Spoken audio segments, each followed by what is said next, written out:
Hello साथियों, तो स्वागत है मेरे सुपर स्टडी पे। और आज एक छोटा सा टॉपिक पढ़ने वाले हैं। बंगाल पर अंग्रेजों का अधिकार। बंगाल पर अंग्रेजों का अधिकार पढ़ेंगे। इसके जो इम्पोर्टेंट पॉइंट है वही यहाँ पे मेंशन किए गए हैं, तो उसको देखेंगे। जैसे पहला पॉइंट में है कि उत्तर मुगल काल में बंगाल सर्वाधिक जो है समृद्ध प्रांत था। उत्तर मुगल काल में बंगाल जो है सर्वाधिक समृद्ध प्रांत था। बंगाल का जो प्रथम स्वतंत्र शासक था वो मुर्शिद कुली खां था, तथा उसके उत्तराधिकारी सिजाउद्दीन और अलवर्दी खां के समय में बंगाल इतना अधिक संपन्न हो गया कि इसे भारत का स्वर्ग कहा जाने लगा। तो याद रखेंगे कि बंगाल का जो प्रथम स्वतंत्र शासक था कौन था? मुर्शिद कुली खां था। यहाँ जो इम्पोर्टेंट पॉइंट है जो एग्जाम में बनते हैं वही यहाँ पे बताया गया है पॉइंट वाइज करके। तो याद रखो, बंगाल का जो स्वतंत्र शासक था मुर्शिद कुली खां था, और उनके उत्तराधिकारी कौन थे? उनके उत्तराधिकारी थे सिजाउद्दीन और अलीवर्दी खां। इनके समय में जो है बंगाल अधिक संपन्न हो गया था, इसीलिए उस टाइम में भारत का स्वर्ग कहा जाने लगा किसी बंगाल को। आगे बढ़ते हैं। अलीवर्दी खां, जो कि देख रहे हैं कि मुर्शिद कुली खां का उत्तराधिकारी है। अलीवर्दी खां ने यूरोपियों की तुलना जो है मधुमक्खियों से करते हुए कहा है कि यदि उन्हें ना छेड़ा जाए तो वे शहद देंगी, और यदि उन्हें छेड़ा जाए तो वो काट काट कर मार डालेगी। ये बेहद इंपॉर्टेंट स्टेटमेंट है, और कई बार आप इसको एग्जाम में देखे होंगे। तो इस जो ये स्टेटमेंट है कि मधुमक्खियों की, यूरोपियों की जो तुलना है मधुमक्खियों से करते हुए कहा है, किसने कहा? तो अलीवर्दी खां ने कहा है। ये बिल्कुल याद रखेंगे। अलीवर्दी खां ने इस स्टेटमेंट को दिया था कि अगर उन्हें ना छेड़ा जाए तो सेहत देगी, और यदि छेड़ा जाए तो वो काट काट कर मार डालेगी। भेद कई बार एग्जाम में पूछा जाता है। ये सारे इंपॉर्टेंट पॉइंट ही हैं यहाँ पे। तो देखते हैं और आगे बढ़ते हैं कि 10 अप्रैल जो है 1756 को सिराजुद्दौला बंगाल का नवाब बना। याद रखेंगे कि जो सिराजुद्दौला है वो 10 अप्रैल संतावन 1756 को बंगाल का नवाब बना सिराजुद्दौला। आगे बढ़ते हैं। सिराजुद्दौला के प्रतिद्वंदी और विरोधियों में प्रमुख थे पूर्णिया के नवाब शौकत जंग, सिराज की मौसी घसीटी बेगम तथा सेनापति मीर जाफर। जो सिराजुद्दौला हैं, जो कि बंगाल का नवाब बने हैं 1756 में। तो 1756 में जो बने हैं, तो जो सिराजुद्दौला के प्रतिद्वंदी में कौन थे? विरोधी और प्रतिद्वंदी में पूर्णिया के नवाब शौकत जंग थे। कभी कभी ये भी पूछा जाता है। सिराज की सिराज का जो थे मौसी घसीटी बेगम, और सेनापति मीर जाफर थे। मीर जाफर का रोल आप जानते होंगे, कई बार पढ़े भी होंगे। तो आगे बढ़ते हैं कि अक्टूबर जो है 1756 में मनिहारी युद्ध में सिराजुद्दौला ने शौकत अली को पराजित कर उनकी हत्या कर दी। ये शौकत कौन है? शौकत जंग है। सॉरी, अली बोली, शौकत अली, अली नहीं, शौकत जंग जो है, जंग जैसे यहाँ पे देखे थे कि शौकत जंग जो कहाँ का? पूर्णिया का नवाब था। पूर्णिया आप जानते होंगे, तो बिहार और बंगाल की सीमा पे ही है। तो इसको उसको तो हत्या करके उसको मार डाला। उसके आगे बात बढ़ते हैं, तो देखते हैं कि ब्लैक होल की घटना जो है, ब्लैक होल की घटना 20 जून 1756 का उल्लेख जो है हॉलवेल ने किया। पूछा जाता है कि ब्लैक होल की जो दुर्घटना है वो किस समय हुई? तो सिराजुद्दौला के समय में हुई। इस बात को याद रखेंगे। किसके समय में? सिराजुद्दौला के समय में हुई ब्लैक होल की दुर्घटना या घटना कहें। तो इसका उल्लेख हॉलवेल ने किया, जिसमें 146 अंग्रेजों में से एक छोटे अंग्रेजों को जो है 146 अंग्रेज थे, उन्हें एक छोटे से कमरे में बंद कर दिया गया, तथा बंद कर दिया गया, और दम घुटने के कारण अगले दिन जो है मात्र 23 व्यक्ति ही जीवित बचे थे। कितने बचे थे? 23 व्यक्ति। तो ब्लैक होल की घटना सिराजुद्दौला के समय में हुई है, याद रखेंगे। कब हुई है? 20 जून 1756 को। आगे बढ़ते हैं। सिराजुद्दौला बंगाल का जो नवाब था तथा अंग्रेजों के बीच जो है 9 फरवरी 1757 को जो है अलीनगर की संधि हुई। पूछा जाता है अलीनगर की संधि कब हुई? तो ये 9 फरवरी 1757 तो याद रखेंगे ही, अलीनगर की संधि हुई। साथ ही याद रखें कि सिराजुद्दौला तथा अंग्रेजों के बीच हुई थी। कब हुई थी? कब हुई और किसके बीच हुई? बिल्कुल याद रखेंगे। सिराजुद्दौला और अंग्रेजों के बीच में हुआ, और 9 फरवरी 1757 को अलीनगर की संधि हुई। इसमें जो एग्जाम में पूछा जाता था वही पॉइंट यहाँ पे बना के लिखा हुआ है। बेहद अच्छा ये पीडीएफ है, मैं भी पढ़ी हूँ, हम भी पढ़ सकते हैं। पलाशी का युद्ध देखेंगे 23 जून 1757 को अंग्रेज सेनापति रॉबर्ट क्लाइव एवं बंगाल के नवाब सिराजुद्दौला के बीच में हुआ। ये बिल्कुल याद रखें। फिर से हम इसको पढ़ते हैं कि जो पलासी का युद्ध है 23 जून 1757, बहुत ईजी है, आप सबको याद भी होगा। और देखिए तो अंग्रेजी सेनापति कौन थे? Robert Clive. एवं बंगाल के नवाब कौन थे? सिराजुद्दौला। याद रख लेंगे, बंगाल के उस समय नवाब कौन थे? सिराजुद्दौला, और रॉबर्ट क्लाइव सेनापति था। कब हुआ? 23 जून 1757 को प्लासी का युद्ध हुआ। ठीक है, प्लासी के युद्ध के समय में प्लासी युद्ध में सेनापति मीर जाफर ने नवाब के साथ दगाबाजी की। प्लासी का जब युद्ध हो रहा था उसी समय मीर जाफर जो सेनापति था किसका, सिराजुद्दौला का, वो क्या किया कि वो नवाब के साथ दगाबाजी की, जिससे प्रसन्न होकर ईस्ट इंडिया कंपनी ने मीर जाफर को बंगाल का नवाब बना दिया और मीर जाफर को कलाइब का गीदड़ कहा जाता है। तो ये याद रखेंगे कि जो मीर जाफर था सिराजुद्दौला का सेनापति, वो दगाबाजी किया, और जो दगाबाजी किया उससे जो इंडिया ईस्ट इंडिया कंपनी ने क्या किया कि मीर जाफर को अब क्या किया, बंगाल का नवाब बना दिया। और मीर जाफर को जो है कलाइब का गीदड़ कहा जाता था, क्योंकि वो लोग कलाइब का गीदड़, क्योंकि कलाइब का गीदड़ इसलिए क्योंकि कलाइब का बात माना, जो ईस्ट इंडिया कंपनी का प्रमुख था उस समय लॉर्ड कलाइव था ना, इसीलिए उसे कलाइब का गीदड़ कहा गया है। पूछा हुआ क्वेश्चन है। आगे बढ़ते हैं, सारे इंपॉर्टेंट फैक्ट ही दिए हुए हैं। तो देखते हैं, प्लासी के युद्ध के बाद कंपनी को जो है 24 परगनों की जिम्मेदारी जो है वो प्राप्त हो गई थी। जब प्लासी का युद्ध हो गया 24 परगनों का जिम्मेदारी जो है वो प्राप्त हो गई थी। फिर देखते हैं, नवाब मीर जाफर को अंग्रेजों ने जो है 1760 में हटाकर उसके दामाद मीर कासिम को बंगाल का नवाब बना दिया। तो याद रखेंगे कि मीर जो जाफर है, कासिम उसका दामाद है, मीर कासिम जो है मीर जाफर का दामाद है। पर देखिए, मीर जाफर को अंग्रेजों ने यानी ईस्ट इंडियन कंपनी ने उस समय नवाब बनाया था। तो उस समय नवाब बनाया, पर अंग्रेज जब 1760 की बात आती है तो उन्हें हटाकर 1760 में उसके दामाद थे मीर कासिम को बंगाल का जो है वो नवाब बना दिया गया। तो ये पूछा हुआ क्वेश्चन है कि 1760 में उस समय कौन मतलब गवर्नर जनरल था, तो ये सॉरी गवर्नर जनरल कौन नवाब था, तो मीर कासिम मारेंगे, यानी कि मीर जाफर नहीं, मीर कासिम रहता है 1760 में, फिर 3 साल बाद या 4 साल बाद जो है फिर से मीर जाफर बन जाता है। तो 1760 में याद रखेंगे मीर कासिम, पूछा हुआ क्वेश्चन है। मैं ऐसे कई क्वेश्चनों को देख चुकी हूँ इसीलिए बताती हूँ। तो देखते हैं कि मीर कासिम ने अपनी राजधानी को मुर्शिदाबाद से मुंगेर हस्तांतरित कर दिया। मीर कासिम जो नवाब बना था उसने अपनी राजधानी को मुर्शिदाबाद यानी बंगाल से मुंगेर, बिहार के मुंगेर में हस्तांतरित कर दिया था। फिर आगे बढ़ते हैं कि बक्सर का युद्ध देखेंगे कि 1764 में अंग्रेजों एवं मीर कासिम के बीच में हुआ था। याद रखेंगे कब हुआ, 1764 में हुआ जो बक्सर का, जिसमें अंग्रेजों और मीर कासिम के बीच हुआ। जिसमें देखेंगे मीर कासिम का साथ कौन कौन दिया था, अवध का नवाब था सुजाउदौला, और मुगल सम्राट था शाह आलम द्वितीय ने दिया था। तो 3 गुट लड़ा था बक्सर के युद्ध में, जो कि 1764 में हुआ। और अंग्रेज एक तरफ थे मीर कासिम के साथ था अवध का नवाब सुजाउदौला, और मुगल सम्राट शाह आलम द्वितीय था। तो याद रख लेंगे, बक्सर के युद्ध के समय की ये घटना है, बातें हैं। फिर देखते हैं कि बक्सर के युद्ध में अंग्रेजी की सेना का नेतृत्व हेक्टर मुनरो करे थे। बेहद इंपॉर्टेंट पॉइंट है और कई बार एग्जाम में पूछा जाता है। तो याद रखेंगे, बक्सर के युद्ध में अंग्रेज जो सेना थी उसका नेतृत्व हेक्टर मुनरो ने किया था। आगे बढ़ते हैं कि बक्सर के युद्ध के बाद पुनः मीर कासिम की जगह जो है, बक्सर के युद्ध के बाद पुनः मीर कासिम की जगह मीर जाफर को बंगाल का नवाब बना दिया गया। मैंने कहा ना कि वो 3 से 4 साल ही रहता है। जैसे कि 1760 में बना था ना, तो 1763 के बाद जो है फिर से बक्सर का युद्ध जब हो जाता है तो पुनः जो है मीर कासिम की जगह मीर जाफर को बंगाल का नवाब बना देता है। तो पूछा भी जाता है कि 1764 में बक्सर का युद्ध हुआ उस समय मतलब बंगाल का नवाब कौन था, तो उस समय आप मीर जाफर को मारेंगे, मीर कासिम हट जाता है। तो ये याद रख लेंगे। फिर देखते हैं कि मुगल बादशाह शाह आलम द्वितीय जो कि 1759 से 1806 के बीच में है, मुगल बादशाह शाह आलम द्वितीय के साथ रॉबर्ट क्लाई ने जो है इलाहाबाद की प्रथम संधि रॉबर्ट क्लाई ने इलाहाबाद की प्रथम संधि की कब, तो 12 अगस्त 1765 को। याद रखेंगे, अलीनगर की भी संधि आप याद रखेंगे। और ये है इलाहाबाद की संधि। अलग अलीनगर की संधि कब हुई थी आप कमेंट्स कर सकते हैं, तो जरूर कीजिए। तो आप कमेंट बॉक्स में लिख सकते हैं कि कब अलीनगर की संधि हुई है।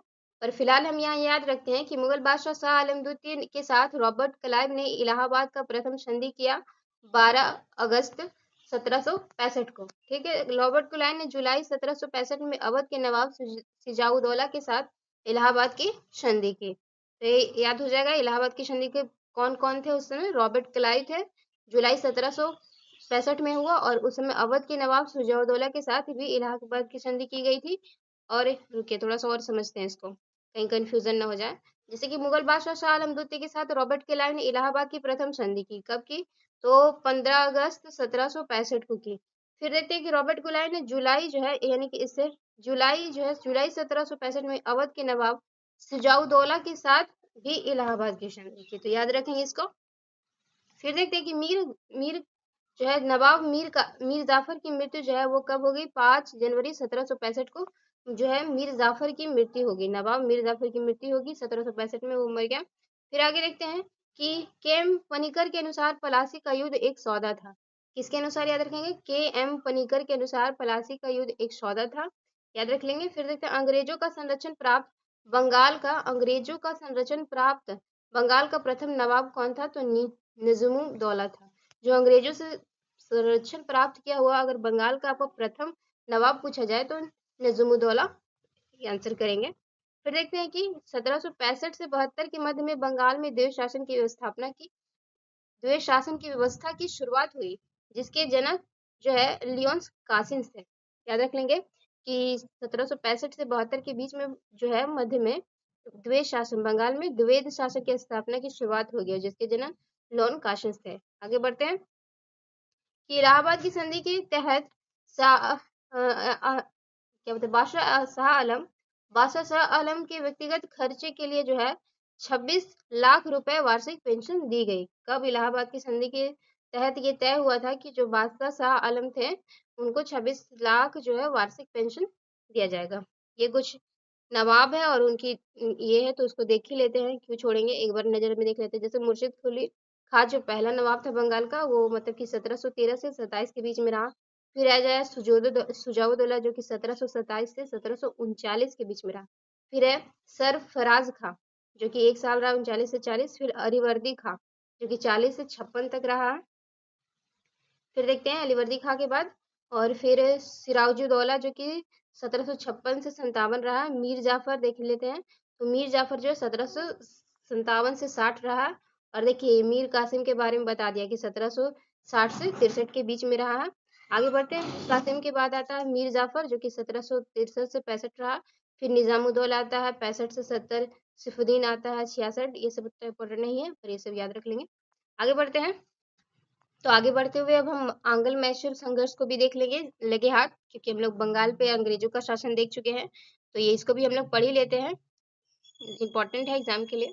तो आंग्ल मैसूर संघर्ष में देखेंगे कि 1772 ईस्वी में राजा वडियार चिक्का कृष्णराज के काल में मैसूर में सत्ता हस्तांतरण की प्रक्रिया आरंभ हुई। याद रखेंगे, फिर से मैं पढ़ती हूँ कि 1772 का टाइम है और राजा वडियार चिक्का कृष्ण राज के काल में मैसूर में सत्ता का हस्तांतरण की जो प्रक्रिया थी वो प्रारंभ हो गई थी। कहाँ पढ़ रहे हैं हम? आंग्ल मैसूर चीज को पढ़ रहे हैं कि आंग्ल और मैसूर के बीच में कैसे संघर्ष का शुरुआत हुआ वो। तो ये सब याद रख लेंगे कि उस समय जो है राजा वडियार था और चिक्का कृष्णराज का काल था। उस समय मैसूर में जो है सत्ता के हस्तांतरण की जो प्रक्रिया थी वो प्रारंभ हो गई। याद रखें, 18वीं सदी के प्रारंभ में दो मंत्रियों नजराज और देवराज ने मैसूर में सत्ता पर कब्जा कर लिया था। किसने? नंदराज और देवराज ने। हैदर अली ने अपना जीवन एक घुड़सवार के रूप में आरंभ किया था। हैदर अली ने अपना जीवन कैसे? तो घुड़सवार के रूप में आरंभ किया, किंतु 1761 में वह मैसूर का वास्तविक शासक बना। याद रखेंगे कि 1761 में जो है मैसूर का वास्तविक शासक कौन बना? हैदर अली बना। ठीक है, आगे बढ़ते हैं। हैदर अली याद रख लेंगे कि मैसूर का वास्तविक शासन बना 1761 में। फिर अगला पॉइंट की फ्रांसीसियों की सहायता से जो है हैदर अली ने डिंडीगुल में एक जो है वो शस्त्रागार का स्थापना किया। ये बेहद इंपॉर्टेंट पॉइंट है, कई बार पूछा जाता है कि फ्रांसीसियों की सहायता से हैदर अली ने डिंडीगुल में एक जो है शस्त्रागार की स्थापना की थी। किसने की थी? तो हैदर अली ने की थी। कहाँ की थी? तो डिंडीगुल में की थी और फ्रांसीसियों की सहायता से की थी। शस्त्रागार याद रखें।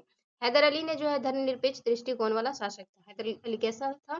तो धर्मनिरपेक्ष दृष्टिकोण वाला शासक था, यानी कि किसी भी धर्म के पक्ष में नहीं था। प्रथम आंग्ल मैसूर युद्ध देखेंगे। प्रथम आंग्ल मैसूर जो कई बार एग्जाम में पूछा जाता है, जो कि 2 साल चला था, 1767 से लेके 69, यानी कि 67 से लेके 69 के बीच में चला था। 67 से 69 के बीच में प्रथम आंग्ल मैसूर युद्ध के समय हैदर अली ने चतुराई से अंग्रेजों का सामना करते हुए 4 अप्रैल 1769 को उन्हें मद्रास की संधि पर हस्ताक्षर करने के लिए बाध्य कर दिया।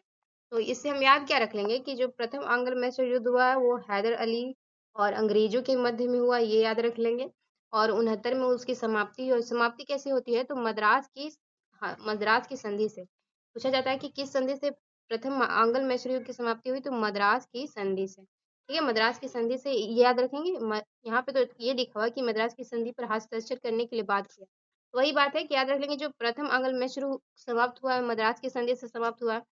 सॉरी, तो जो प्रथम आंग्ल मैसूर युद्ध हुआ है वो मद्रास की संधि से हुआ, और हैदर अली और चतुराई से मतलब अंग्रेजों का सामना करते हुए, यानी कि अंग्रेजों और हैदर अली के बीच में प्रथम आंग्ल मैसूर युद्ध हुआ, इतना याद रखेंगे। और 1769 में खत्म होता है और मद्रास की संधि से खत्म होता है। आगे बढ़ते हैं, द्वितीय आंग्ल मैसूर युद्ध देखते हैं।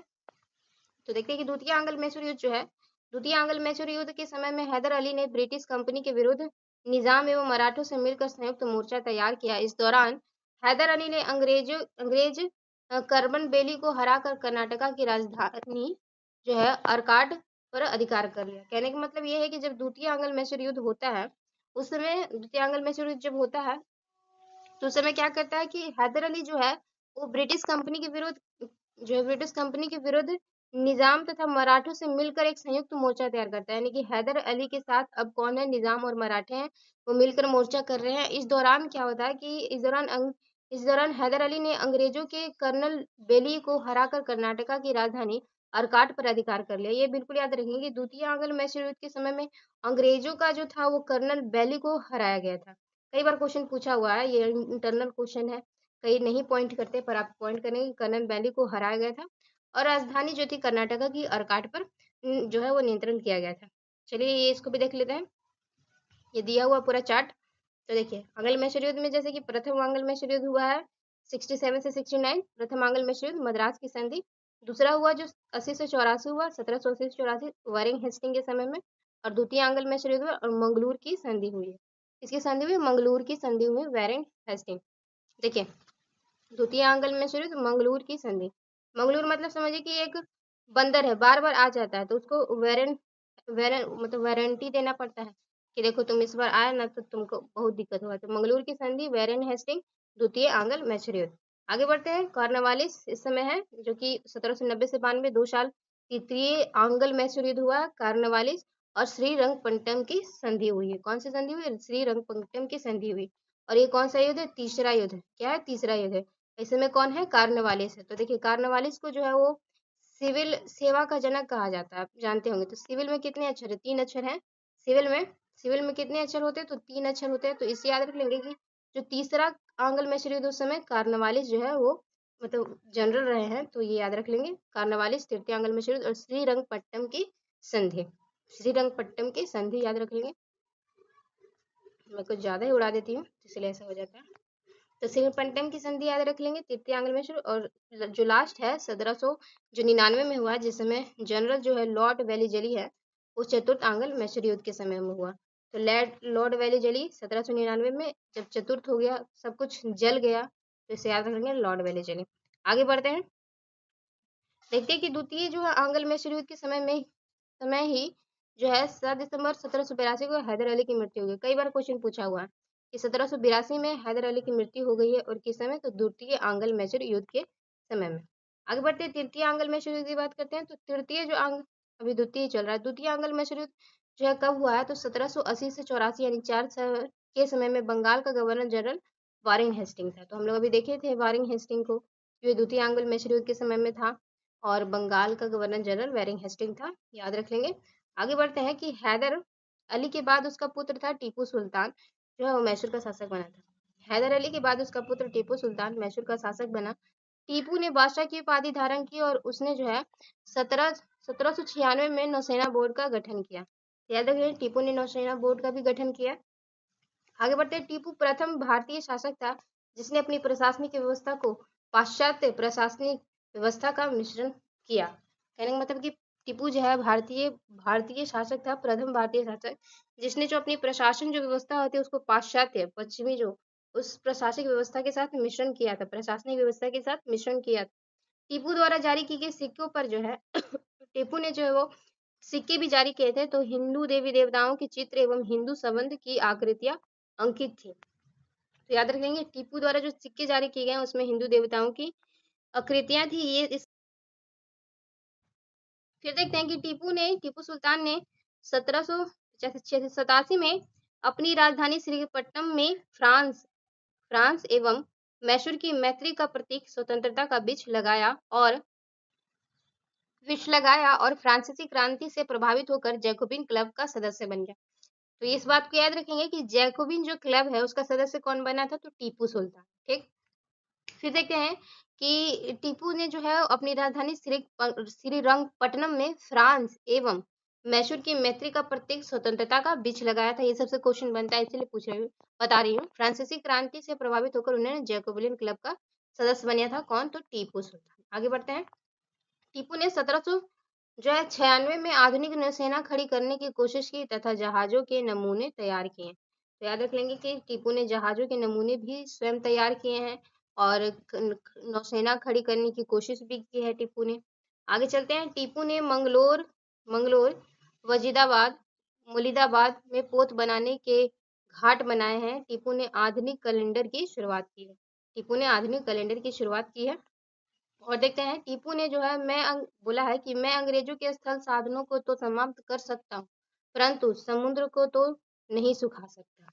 ये टीपू का स्टेटमेंट याद रख लेंगे कि अंग्रेजों के स्थल साधनों को तो समाप्त कर सकता हूँ, परंतु समुद्र को तो नहीं सुखा सकता। कहीं कहीं स्टेटमेंट भी पूछा रहता है, याद रखेंगे। फिर देखते हैं कि 4 मई जब 1799 में चतुर्थ आंग्ल मैसूर युद्ध लड़ते हुए टीपू जो है श्रीरंगपट्टनम की दुर्ग के पास शहीद हो गया। टीपू कब हुआ, तो श्रीरंगपट्टनम की जो थे वहीं पे दुर्ग के पास शहीद हो गया। और फिर वेलेजेली को आयरलैंड ने मार्क्वेस की उपाधि प्रदान की थी। ये इतना इम्पोर्टेंट नहीं है ये सब ये है, तो ये तो नहीं पूछा जाता है, पर जो इतना इम्पोर्टेंट था मैंने बता दिया। अच्छा लगे तो सेशन को जरूर लाइक कर दीजिएगा। हम लोग कहाँ से पढ़े, तो हम लोग बंगाल पर, अंग्रेजों का जो बंगाल पर अधिकार था यहाँ से पढ़ते हुए पूरा टीपू आंग्ल मैसूर संघर्ष को भी समाप्त किए। अगर इस तरह से किसी भी टॉपिक पे आपको पढ़ना है तो जरूर बताइए। सेशन को लाइक कर दीजिएगा साथियों।